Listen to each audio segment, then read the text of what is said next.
Now, listen, a great deal of value, been talking of value, gets lost between when the deal gets signed and when the terms actually get implemented.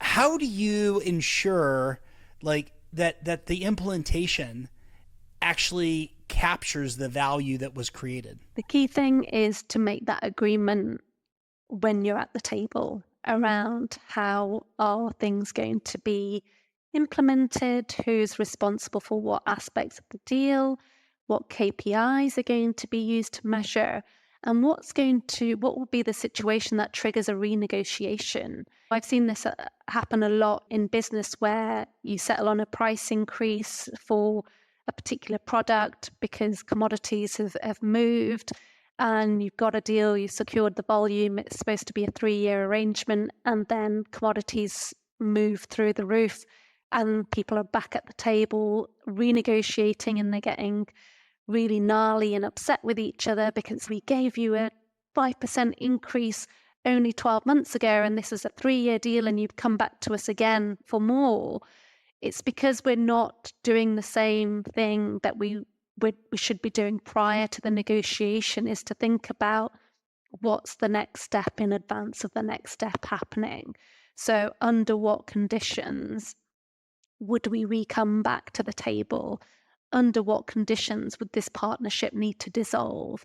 Under what conditions would we reevaluate the way we're working together? Under what conditions would I recompensate you for what I've already paid you? And those questions are uncomfortable because we've just struck a deal, we're friends, we're feeling great. And those conversations require us to face into the potential for things not working out as we perceive them to be. It's like a prenuptial agreement prior to a marriage. In the loved up stage, you might not think you need that, but when or if things turn nasty, you're going to want that agreement in advance that's determined how you're going to allocate assets and resources to each party. And I think the same is true in a negotiation.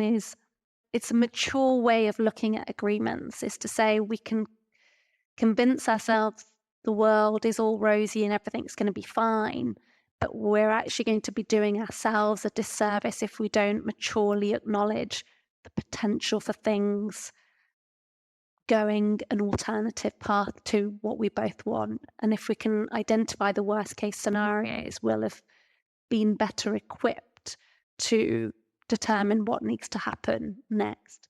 So I think putting that time in right at the beginning of the negotiation to say, here's a deal that we might strike, but before we close out, whether we do it in the same meeting or we do it in a subsequent meeting, where we still continue the dialogue around, so how do we make sure this actually gets implemented?